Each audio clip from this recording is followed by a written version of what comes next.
Welcome to episode 2 of Bluebell Notes. We've got a name. Hello. Yeah, we have got a name. Exciting. This is very exciting. I'm Neil Povey. I'm Jim Tippler. And I'm Joe Church. Did you have to think about that? I did, yeah. Who am I? Who am I today? Yeah. As we speak, as we record, episode 1's had almost 100 listens. No way. Yeah, genuinely. That's rather nice, isn't it? It's really nice. Lovely. Is that just us keep pinging on it then? It might be me going back and checking and hitting the play button every time. Yeah, is it still working? Yeah. So episode 1 is there as well on Mixcloud. But yeah, thanks if you tuned in and listened to that. That's great. It was a bit of an experiment, but it kind of worked in the end, didn't it? Well, I think so, yeah. I mean, there's a lot of nonsense on there, but, that's what we do, isn't it? Prepare for the same again, I think I say. Strap yourself in. It's going to be an easy ride. We got live tracks coming up on this episode from Nigel Horn from Sunday night's Bluebell Roots and the Long Shorts as well. Some nice live stuff we've recorded, and we recorded an interview with the Long Shorts too. And that's going to sort of link in quite nicely to what we're going to talk about today as well. Plus, of course, we'll chat with Philippa. And we'll have some foodie stuff too. Yeah, talking about the delicious food from Sunday. Oh, my Lord. And other stuff, I'm sure. What we were going to talk about today was the idea of sort of house concerts and putting on gigs, because this has been something that we've been doing for, as we discovered, like about 100 years now. Yeah. Feels like it sometimes. It does. But it's something that I know you feel really passionately about in terms of grassroots music and, hence Bluebell Roots being a sort of grassroots sort of link there.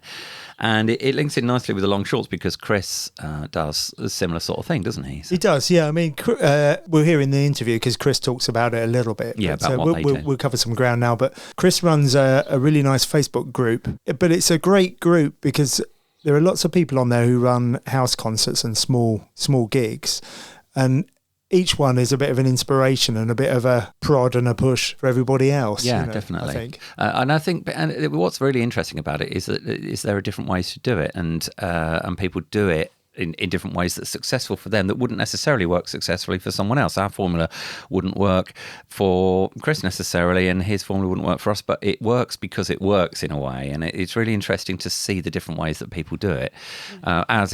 It is not a sort of house concert, but it almost is. It's not in somebody's house, it's in a kitchen, but it's not a kitchen in a house, as it were. Yeah. So whereas Chris's is, and it has it in his own house. A traditional house concert is just somebody opening up their living room or a space in the house, isn't it?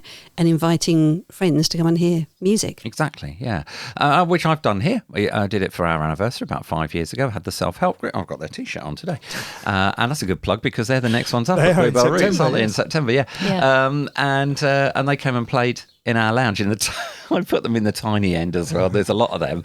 And but it worked, and it was absolutely lovely, and it generates such a nice sort of feeling. They got a lot of new fans from it, people who bought their albums and listened to their music because of just that chance of being invited along to do something. Yeah, one of the things I find really interesting about house concerts is hearing from people who do house concerts and how they got to do house concerts, because it's usually by going to another house concert, right? And very often they don't realise a house concert is even a thing until they go along to a house concert, right? Yeah. You see what I mean? I know. And then they go along and they wait, these people have got like somebody playing music in their living room. I didn't know you could do that. Yeah.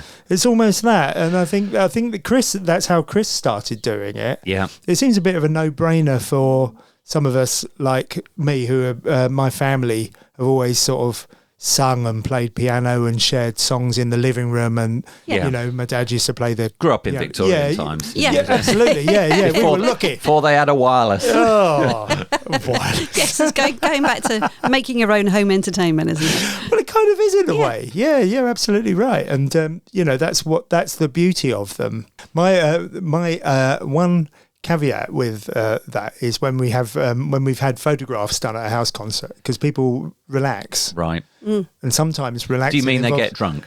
Well, no. I mean, they relax, kind of and sometimes that means they close their eyes and listen to the music. So when you see like photographs back and like, like somebody like fast asleep right next to the performer, it means usually they're really enjoying it and relaxing. Anyway, that's our excuse, and we're sticking to it. Okay, all right. So any photos I see of your audience asleep, it's not actually asleep, right? Not Okay. really. Just resting my eyes. You're right, though. It is a relaxing thing, and that's one of the nice things in it. And that's a different environment to hear music in. You need to be careful though, don't you? Because there's that can link in with age and being comfortable. Yes. Somewhere. Yeah. When you're in your 20s, you don't worry about that too much. No.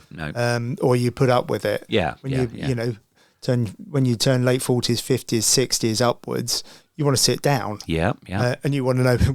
You want to know where the loos are, and that sort of stuff. Where you can get a nice cup of tea. Where you get a nice cup of tea at the end. But it's true, isn't it? I think that's true. I don't think that's fair, and just accept that's what happens. We do want a more comfortable experience. You do, but on the other hand, I know on what you're saying is it doesn't mean it's not for younger people. No, absolutely. I was going to go on to talk about sofa sounds. Yes, for instance, because that's very much I need to be careful what I say here because the audiences there tend to be younger. They tend to be around 30, I would say. And the performers tend to be younger as well. Yeah.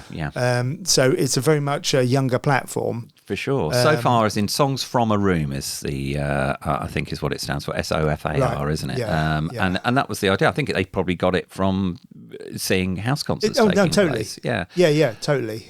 So I think it works, like you say, at both ends of the age spectrum, definitely. Yeah. We've done Chris's live at Thornset Road a couple of times now, haven't we? Mm. They're really lovely events. I think one of the things that happens there is sometimes people might bring along their older children. That's for sure. We've seen double generations there both times that we've performed. Chris's gigs are not strictly, but very much preferred acoustic because he prefers people being right on top of the performers. You can go either way. They're very inclusive, very, very inclusive. Yeah. But regarding bringing children, I used to take my two to in-store gigs as well, and they enjoyed it. And then we've taken them to sort of bigger gigs as they've grown. And now they go to gigs on their own, and they travel to London, and they'll go to festival things and so on. It's not unusual for kids in any way, but you feel that hopefully that the fact that we did that when they were younger was part of what's got them into the music that they're into today. Even though it's entirely different from what we did then, it's still about them realising what there is to experience from seeing music live. Oh, yeah, I think so. And also that it's an affordable way to introduce younger children to live music, isn't it? Yeah, definitely. Yeah. Talking of that, there are different ways to fund house concerts. If we're talking about house concerts specifically, there are different ways that people do fund it, and there's a bunch of reasons why people do that in different ways. Some people actually will charge a ticket price. Yeah. So that they know they're going to cover the cost of the artist. Exactly. There are problems associated with that with regards to getting licenses. Yeah, I was going to say PRS and so on. PRS and, it being an event, you might need, a TENS notice or something. Yeah, and probably special insurance as well. Yeah, maybe insurance creeps into that. You probably wouldn't be able to do it. Yeah, you probably wouldn't be able to do it under your household contents, household insurance. No. So generally speaking, if it's a private party and you've invited people, you're not charging a ticket price. Exactly. You're generally okay, aren't you? They're invited guests, and it's usually just a donation, and that could just go straight to the artist. Yeah. Yeah, that tends to be how it goes, but I do know of other people that put on events, small events, house concert type events, where they do charge an entry fee. Yeah, fair enough. So there's that to be aware of. I mean, our ethos, as we all know, has always been pay what you can afford. Yeah.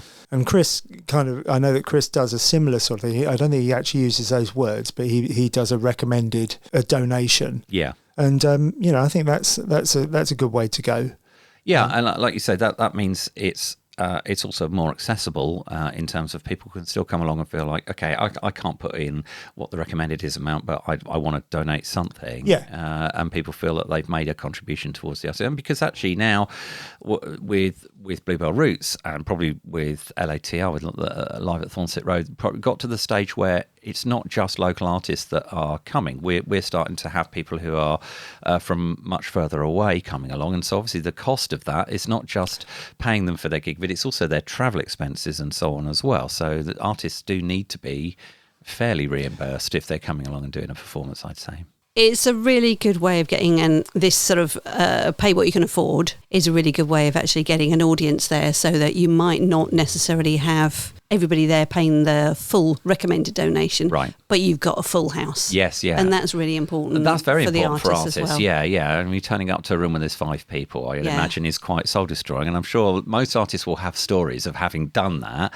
But then, there are aside from house concerts, there are other sort of small venue gigs as well, aren't there? I mean, we're very lucky here in Howsham. We have the Pavilion, which is a sort of theatre cinema, and they host sort of small gigs for up to say 200 seated people, which is, again, it's sort of somewhere in between a house concert and maybe what a touring band might expect to do. Yeah. So again, it's a different opportunity for another kind of artist. Yeah, it's still a small venue, isn't it? Very much so, 200 seater. Yeah. Anybody would regard that as we wouldn't necessarily regard it as a small venue, but but you would call it a grassroots venue, wouldn't you? Sure. Absolutely. Yeah, absolutely. And also because it's run as a charity, so it very much fits the bill for that sort of thing. And there's a lot of pressure on these on small venues, isn't it? And those kind of provincial small venues, particularly. I suppose not so much the provincial ones, but small venues, small live music venues who have an exclusively live music offering. Yeah, I think particularly since COVID, figures have been struggling to get back up. Yeah, so attendance figures across the board on every age. Just getting people coming out, even to see, say Pavilion, getting people even to come out and see films. Yeah. The audiences just aren't there at the moment, aren't they? We're going to be speaking to some people who are hoping to bring live music back to Howsham Pavilion to help get, sustain that lovely venue. Yeah. There was a fantastic promoter, Spyboy, who put on some really nice artists, sort of some household names who came to our little town of Hailsham. Yeah. And he got good audiences as well, didn't he? He did, and he sort of expanded beyond just the Pavilion and was doing in other venues as well. Bob Perry, we should say. Bob's sort of retired though now, and so that's sort of come to a natural end. Yeah. And happily for Hailsham, the Pavilion want to take up those reins and promote, live music back into the Pavilion, and it's got with a bent towards roots music, sort of acoustic Americana folk type. Hopefully getting some bigger names in, but also with local acts as support. The good thing about it is that there are people out there doing it. Yeah, and as you say, you're talking to some people about sort of bringing stuff back to that sort of venue, and we're going to hear from Chris and Dan, the Long Shorts, who played for us on Sunday night, and in this chat we did sort of talk about like the house concert kind of thing and how he kind of got involved with it. Let's have a listen to that.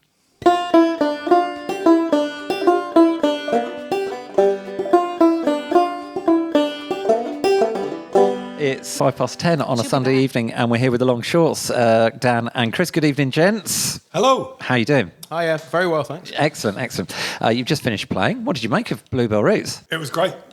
Really lovely room full of lovely people. Excellent. And some fantastic food, which we don't often get at a gig. It was so nice to have such an attentive audience. Almost startling at the beginning, but as you go through, it was just so warm and welcoming. It was amazing. That's lovely. That's good to hear, isn't it? Yeah. You smashed it. You did a good job. But, I mean, technical issues aside, but playing with somebody else's guitars, always very nerve-wracking, I'd imagine. Especially a tiddler like mine. And You've come quite a long way to do this, the two of you. Chris from whereabouts, pretty much? South London, Penge. Yeah, and Dan? Near Southampton in Eastleigh. So we're not going to keep you too long, so you can get back on the road. But what's going on? You mentioned while you were playing that it's going to be possibly the last gig for a little while. Time is tight for us. It's kind of where the name comes from. We are short of it, and we've spent a couple of years now playing to get ourselves to a point where the next thing has to be the trade-up is we have to gig a bit less so that we can record, and then hopefully we'll take that back out. Excellent. So you got plans to kind of get in the studio? Definitely, yes. In fact, later this month, our plan is to do our sort of first toe in the water there and get us and a producer in a room together and see what we can make of it. I think that what I really like about your songs is they're clearly rock songs, aren't they? Done in an acoustic way, unashamedly smashing it. They're just great.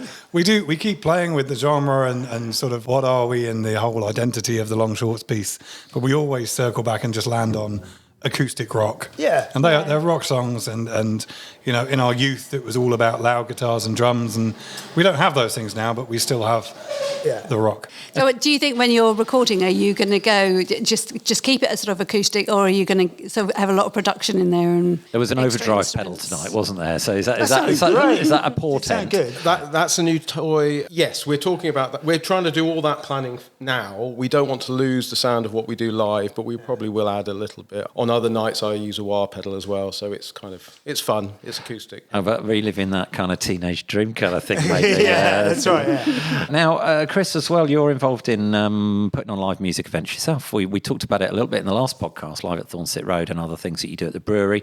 How did this come about? Well, it started when we started playing again as a duo about 12 years ago, and we met someone who told us about these kind of intimate shows that he liked to play, house concerts, and I ran from there. Basically, we did a couple with him. I got the itch very quickly. I set myself some ground rules.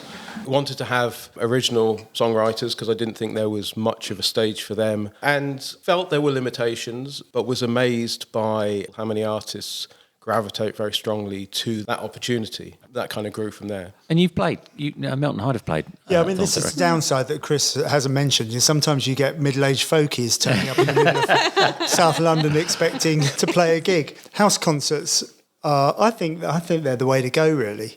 We've done them at home ourselves as well, haven't we? Yeah, that's great. And just small venues are the way to go, and many larger small venues those are the ones that are really struggling, aren't they, at the moment, and really ever since COVID and lockdown. So anything to get that message out there is vital, I think. And you run a Facebook group as well that kind of talks about this stuff and sort of sharing ideas between other people who are putting on events like this. I mean, I can wax lyrical a long time about this, but I have a theory that the best gigs are a triangle of the artist, the audience, and the host or the promoter, because you take any one of those things away and it's less personal, it's less intimate, and it doesn't build. It kind of leaves you hanging a little bit. You've got to get the audience to understand, exactly as you have tonight, that you get so much more out of it. Your Facebook group is really good, though, isn't it? Because as well as people who put events on, there are artists on there as well, aren't there? And there are so many ideas and sort of cross-fertilisation across, different size venues and the different approaches, that I think everybody learns stuff from everybody else, don't they? You get reassurance that you're not the only person doing it. You find that when you compare notes, most people have a very similar idea about what makes for a good night. But it kind of breaks down the barrier. It reminds everyone that the people playing are just people playing, and they're approachable, and they'll do anything for a great gig. Yeah, and it works though. I think, and you've taken it a little further because you now do stuff with the brewery. Just can briefly outline what you do. It's a very similar setup to a house concert. For me, it's easier because it doesn't involve 24 hours of cleaning beforehand and after. And I've got a great relationship with the owner who is passionate about finding his place in the community. So he wants to be associated with music. He likes that I walk in, start to finish, in about 4 hours. We set up, we do a gig, and we pack up and go home. And he doesn't even have to stick his head in the room, really. So or spend 12 hours cleaning beforehand. Or cleaning. This is the Three Hounds, isn't it, in Beckenham? Three Hounds in Beckenham, run by a guy called Matt, who is one of the hardest working guys I know. So he's a really nice bloke, isn't he? Absolutely. Yeah. It all sounds fabulous. We should try and get up to one of the Three Hounds gigs at some point. That'd be really nice. A road trip. Yeah. Bluebell Notes road trip. Chris, if people want to find out more about the gigs you put on and more about the Long Shorts, where's the best place to look? Long Shorts is most of the social media, Facebook, Instagram, Threads, Twitter if you've What is still Threads? used. It's a new Instagram thing like Twitter. Nobody knows. I think it's the spin-off. It's kind of trying to be a less right-wing Twitter these days. Okay, right. Yeah. Dark magic. So we're on there, and I think we've pretty much got all of our pages are the long shorts. Okay. So that's fairly straightforward. House concerts, there are various guises, but it is live at Thornset Road, or sometimes abbreviated to later LATR concerts. Very good. Thank you very much indeed. Have a safe journey home. We look forward to hearing some recorded stuff at some point. Thank you. Thanks once again, the Long Shorts. Thank you very much.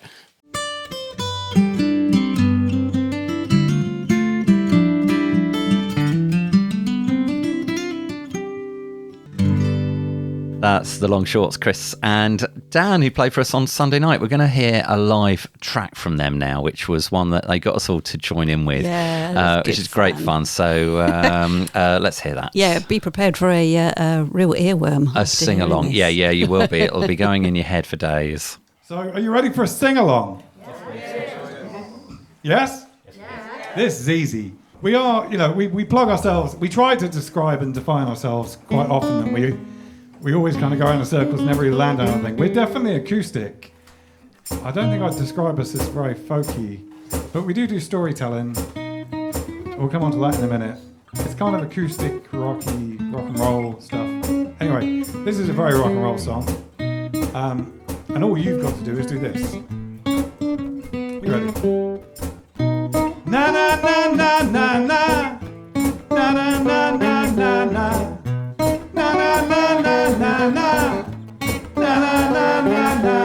You got it. That's easy, isn't it? So it's sort of from the top almost, and then it kind of becomes obvious at each point. We'll go straight in with it. 1, 2, 3, 4. Na na na na na na. Na na na na na. Na na na na na na. Na na na na na. Whatever happened to that band? We saw them down the local bar. They looked like guys we used to know, and then that song put them in the charts. What happened to that band you liked? The band that played that song you liked, the song that helped you get that girl you liked. Na na na na na na. Na na na na na. Na na na na na na. Na na na na na. Whatever happened to that band? We guys we used to know.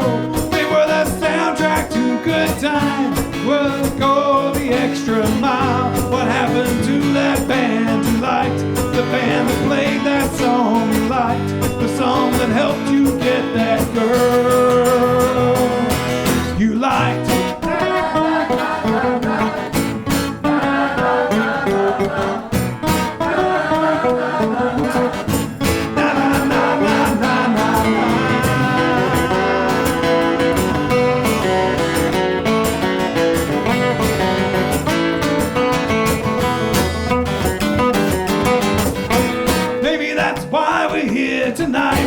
Maybe that band inspired us. Maybe that's why we play guitar. Maybe the music touched our hearts, and we might be that band you liked, and this might be that song you liked, and it might help you get that girl you liked. Na na na na na. Na na na na na. Na na na na na.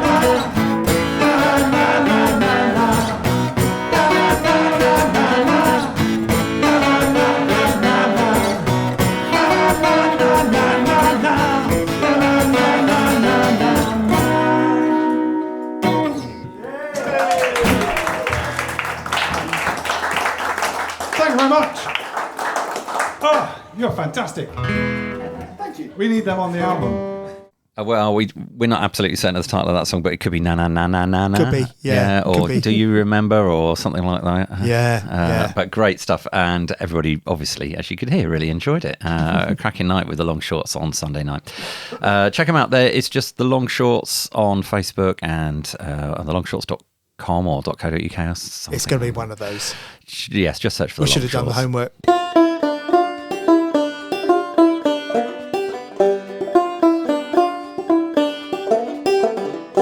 We're now live in the kitchen with Philippa, who cooked us an amazing meal yet again. It was really yummy. It was yummy. Yeah. Well, it was summer.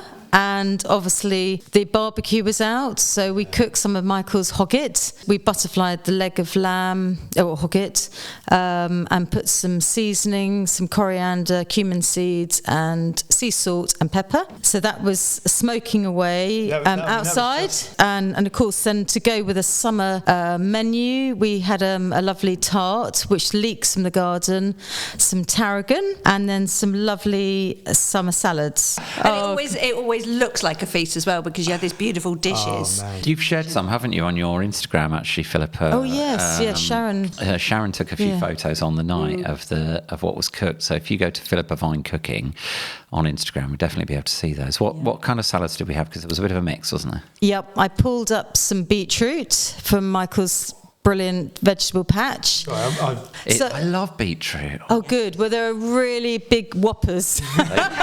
I think because of all that rain, they're huge. So what I did, I cut them in half and then took the greenery off and then put them in foil packages in parcels, put them in the oven, and then slowly roasted them for about 2 hours. Yeah, and the colour stays. It's really, really lovely, deep purple. So then when they're... Dun, dun, dun.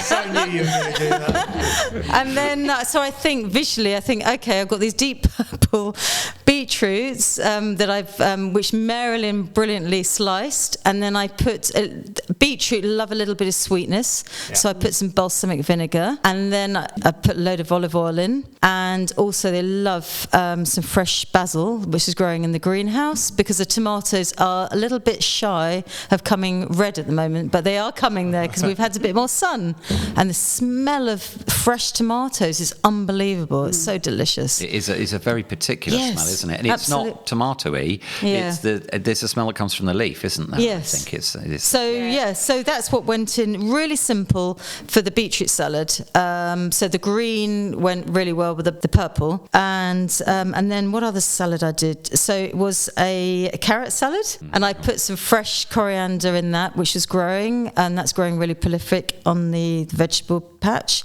And I put a little bit of lemon juice in, again some delicious, really good olive oil, which is a small batch, single estate, extra virgin olive oil, cold press, because obviously it's really good for you, and I haven't cooked it, so it's really good for the gut. So, and then the other salad I did, of course, it was not plain, because I added some fennel seeds and some fresh dill, but a potato salad.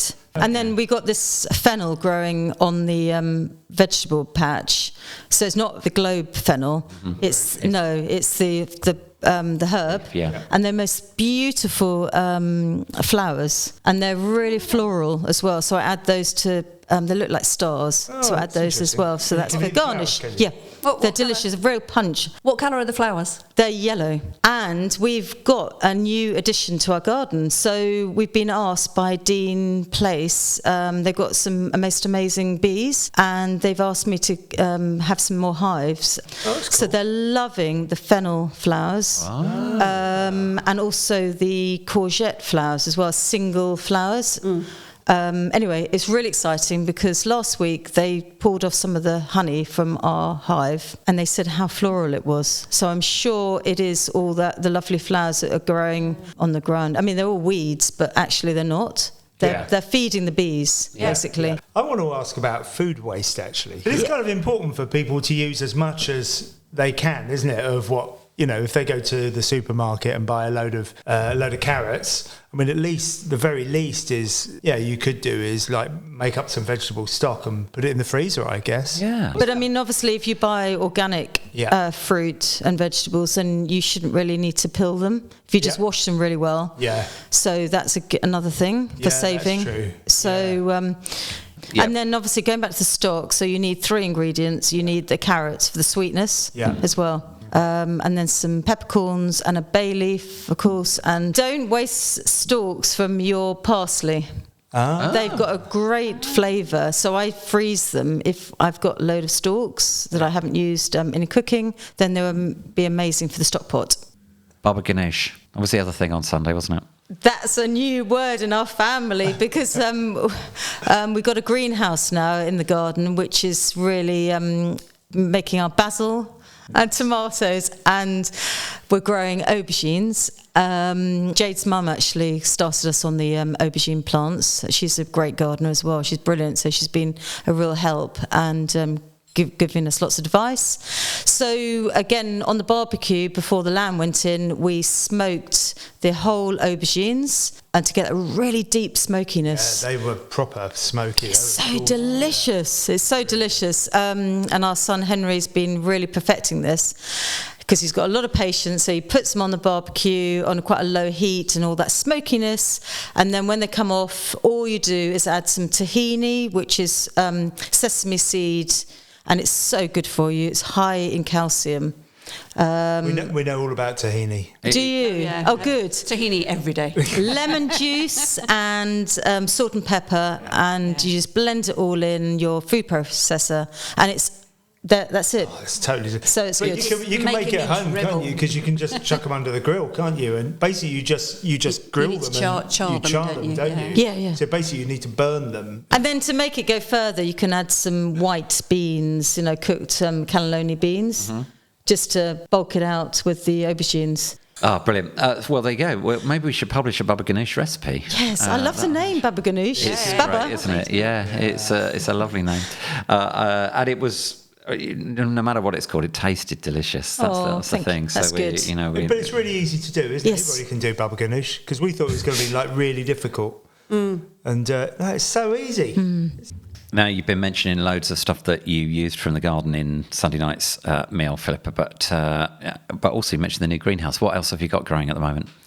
Tomatoes, all different shapes and sizes. I think we got some from the Arlington church stall when the Bluebell was open. So we had these lovely plants that was for sale. I can't remember all the names of them, but they're amazing big tomatoes now, like beef tomatoes. And then we've got another tomato, which are little mini ones. And then we've got some borage growing. These lovely blue flowers that are growing amongst the jungle of tomatoes. And that's a companion for growing tomatoes. It stops the black fly and whatever the pests. Yeah, that's fascinating. So yes, that's a very really organic good. way of doing it, yeah. isn't it? And then on the windowsill is lots of basil, so that's really good. And then obviously the aubergines as well, and cucumbers are delicious. And especially when they are grown from fresh. And also the flowers, if you've got the cucumber plants, they've got these lovely yellow flowers, and you just put one in your mouth and you could just taste the cucumber. We're going to have to do this in the next one. We're going to try eating flowers, I think, in our next segment with Philippa. That'll be lovely. Eat some flowers. But I find it really mindful as well and quite therapeutic, and it's my sort of my time, and it's just really nice. I just find it really, really lovely. And if you go for your walks, which again I love going for a walk, which we all do, don't we, around here, look out for the blackberries. There's over 100 different species of blackberries. Oh, really? Wow. Yeah. And we just wrenched a load out of our yew hedge yesterday. Oh, did you? Yeah. But if you notice when you go around the hedgerows, and it's really nice to look at for something, when you're on your walk, you notice there are some that are ripe, some aren't, and then you sort of yes, exactly. There was a chap in Hankham. Yes. Yeah, the chap collecting in Hankham as we drove through today, and I was like, it's only August. It's far too early for blackberries, but obviously he was trying them and they were okay. Yeah, but that's an early variety. Yeah. So. I assumed it was the ones that are ripe were the ones that are getting the more sun. But No, I think it's over 100 varieties. Oh, wow. Did not know that. So one day, brambles. yeah, absolutely. One day I might sort of pick and then sort of do a bit of research. We do a tasting. find which ones were Yeah. Crumble. Yes. Yes. Yay.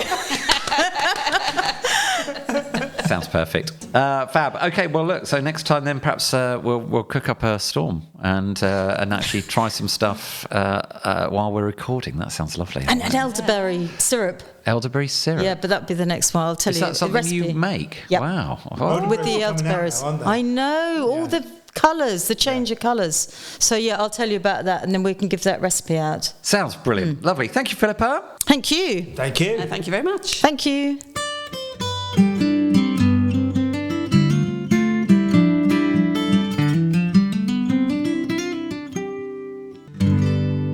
Okay, also on Sunday evening, we heard from various people doing floor spots, and we had the lovely Nigel Horn come along.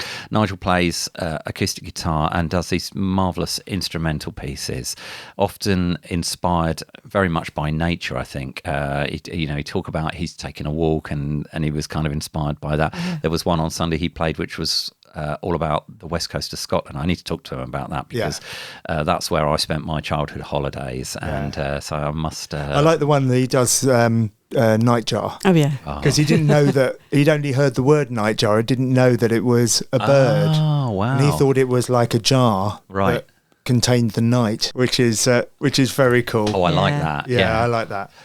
Going to hear one of Nigel's tracks right now as well from Sunday evening. This is Winter's Light.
Winter's Light from Nigel Horn, and with appreciation from Runa the dog as well. She was great, wasn't she? She loves to join in with the applause on when Nigel and his family are there. So, who else did we have on Sunday?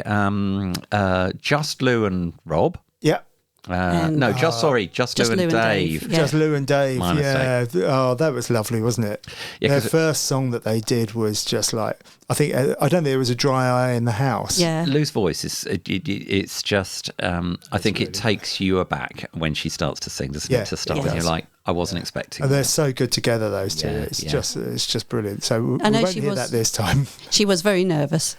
She did really well. She did brilliantly. Yeah. Didn't sound nervous when she was singing. No, not at all. Thanks to them for coming along. Rob Cast came along as well. Oh, yeah. Rob and Dave sort of come as a pair, don't they, in a way? Because, I always think of them as a pair because of the guitar thing and the instrument thing. But Rob's got his own particular style. His voice is amazing, isn't it? Oh, it's like velvet. It's lovely. Yeah, I was lucky enough. I recorded Rob in our little studio.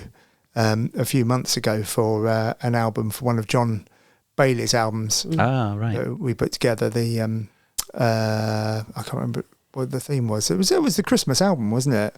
Oh yeah. And he's a really nice bloke, but then he's got this voice like velvet and really sort of unusual, idiosyncratic songs they are, and unusual accompaniment. It's really interesting. It was nice. It was really lovely, and I think it was a little bit more space for performers on Sunday, wasn't it? We had 3 songs each as well, because we will quite often have 5 or 6 different performers for our floor spots, but with fewer, it gives people a little bit more. It's a little bit more time, isn't it? Yeah. And it's a bit more relaxed. Yeah. So they can get into you do a set rather than 2 songs. 3 songs is a set. Absolutely. What's coming up next time? We just mentioned it earlier. Self-help group in September. We're taking a break for August. And so September the 28th, I think we worked it out, wasn't it? Something like that. No? Nope. No, shall we ask Mary Lynn? Yeah, one of the few occasions I got something right, which is very rare in my experience. 29th. 29th. Okay, Sunday the 29th of September at the Bluebell Farmhouse Kitchen, Bates Green Farm. The self-help group, which is essentially Mark, Bruce, songwriter, and whatever collection of performers from the band Did you just put a silent comma between Mark and Bruce? Well, I should have done. It sounded like it. Mark Bruce. It was a thinky space. Because is what it was. Mark Bruce. Yeah. So, it's like it's the same person. Mark Bruce, songwriter and sort of lead singer, but it's about the harmonies with Mark and Clara and everybody in the band. And so actually, we're not entirely sure what makeup the band will be. There's 6 of them in total, aren't there? And but it may be a sort of slightly pared back set.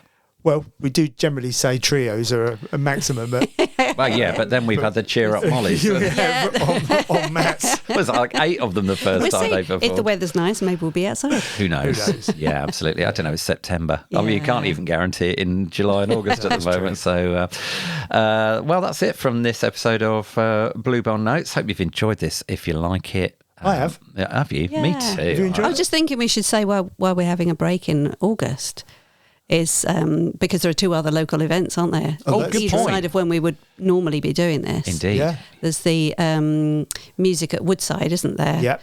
Which is in the village. Somebody's having a small festival there. Lovely. Yep. And then there's Wick Street Festival at the beginning of the very end of August. So beginning of it's all September. sort of Weekend after the bank holiday, isn't it? Yeah. so it's local people putting on music, which is a fantastic thing. I really encourage people to support Wick Street, particularly because they've got some fantastic names there, actually, in terms of very well-known people like Heaven 17, Don Letts. Yep.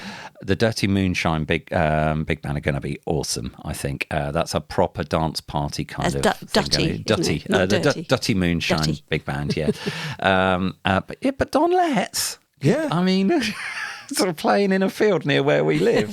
That's mad. So, I really support it because this is the second year they've done it, isn't it? Yes. And I think if they don't do it, there's a threat that it may not happen next year. So, definitely go along. They've got and support that. over 50 acts, haven't they? Because they've got a lot of local acts as well as the bigger names. Yeah, exactly. Yeah. And it'll be because it's quite a new festival. It'll be very relaxed, really chilled and open and lovely. Well, it's very arty as well, isn't it? The tickets all include camping and everything else, and it's not expensive. It's like £50 for certain tickets and so on.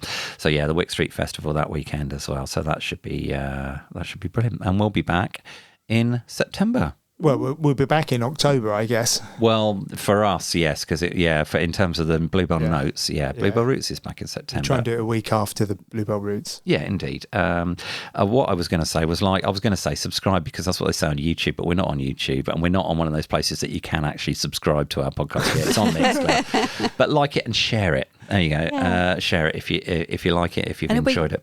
Are we going to set up a Facebook page for it? We probably should. People can then find out when the next episode's up. That's probably a very good idea. Yeah, isn't it? Look out for the You're hearing Facebook it page. happening as it happens. So You hear clack, clack, clack, clack, clack. yeah, on the tap, keyboard. tap. Yeah. There it okay. is. Thanks for listening, everybody, and we'll see you next time. Bye. See ya.